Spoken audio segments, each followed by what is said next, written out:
Okay, well, about 6 years ago, no, 7 years ago, I was driving, Um, I also teach college, so I was on the way to teach my class. And on the radio, the news had said that terrorism, terrorism, um, was turning the American public into a nation of phobics. Phobics. And so immediately I started thinking, well, we need a clinic to cure the nation, our nation, of phobics, of terror. So that's how Fear Clinic was born. Ah, dice que hace unos 7 años estaba conduciendo porque da clases en un instituto y de camino a las clases pues escuchó en la radio que el terrorismo estaba haciendo que el público, que los habitantes de América se convirtiesen en fóbicos, estaba despertando fobias en la población americana y pensó, bueno, pues necesitamos una clínica para curarles y así es como nació Fear Clinic. Bueno, el reparto de la serie y de la película es realmente impresionante. Tenemos por un lado a Robert Englund, Corey Feldman, tenemos a Fiona Olive. Also the web series. Yeah, sorry, go ahead. Ya, ¿cómo juntasteis ese reparto? How come can you put together all these people for the film, the cast, and for the web series actually? Okay, well, the cast we all worked together on. The director of the web series was also the director, Robert Hall of the movie. My producing partner, Mark Johnson, he brought Robert Englund because he produced one of Robert Englund's other films. He produced Killer Pad, that Robert Englund had directed. Robert Hall knew Kane Hodder, Jason. Yeah. And also my ex-wife, she knew Daniel Harris.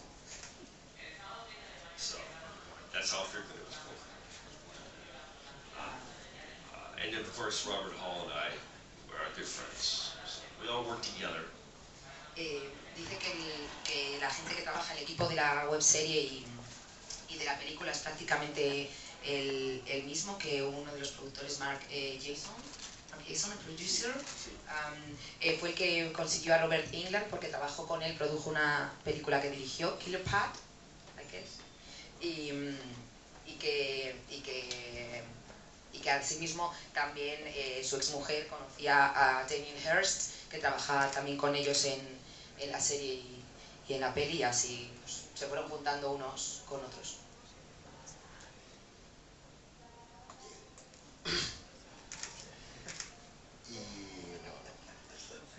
Y acerca de contar con un miembro de Slipknot en la película. What about Slipknot guy? Oh yeah, forgot. Yeah, Corey Taylor, Slipknot frontman, Stone Sour.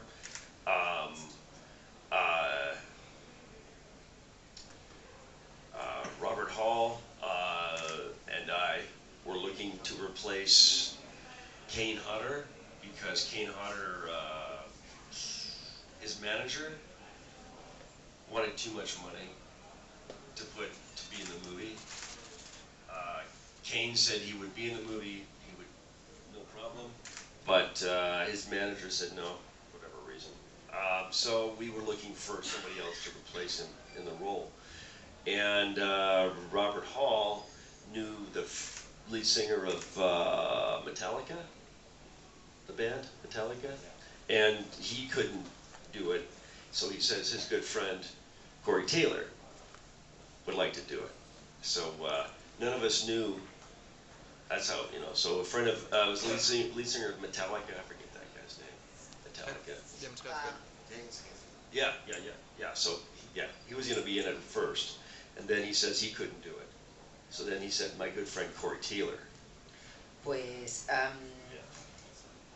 Vale.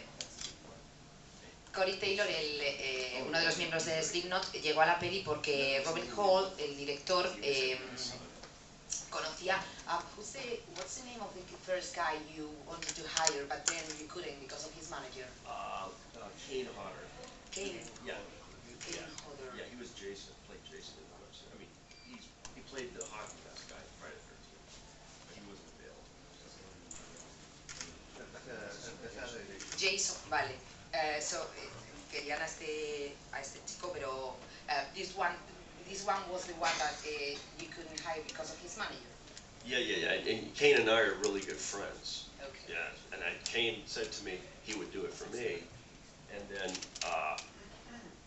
Okay. manager said no. Pues este chico es buen amigo suyo, pero el manager no accedió a que apareciese en la película. Entonces, bueno, Robert Hall, el director, conocía al cantante de Metallica que dijo que no podía en esas fechas, pero les dijo, seguro que un amigo mío estaría encantado de hacerlo, y este amigo es Corey Taylor. Y así llegó el cantante de Slipknot a la película. If I might add, none of us knew what Corey looked like because he always wore masks in Slipknot, the band. Nobody knew him. And so he was standing, we're going, my producer friend, Mark, we're like, we're on set, he's supposed to be here. Nobody, and he taps me on the shoulder, goes, I'm right here. He was like right behind me. I didn't know who he was. I thought he was part of the group. Su compañero de producción, Mark Jason, estaba buscando a Corey Taylor porque, claro, nadie sabía qué cara tenía porque llevan siempre las máscaras, y estaba justo detrás suyo. Yeah. And also we made him grow this mustache. ¿Qué? This mustache. He hated that mustache. Hated it. Le hicieron llevar bigote, hicieron que se dejara un bigote y él lo odiaba. Yeah, because it makes him look like rapey, Like a what? Like a lech. Makes him look like a raper. Oh. Yeah. Hacía parecer un violador, según él. Bueno, la película, que sepáis que también tiene banda sonora de Slipknot. Y bueno, ¿cómo es trabajar con Robert Englund? How is like to work with Robert Englund? Robert's the best. Robert's Mejor. amazing. He read the script for the web series, and immediately, 2 days, calls me up at my house, my phone, and says, Aaron, I want to do this. And I said, Robert, that's, thank you, but I don't know if we can afford you. I don't know.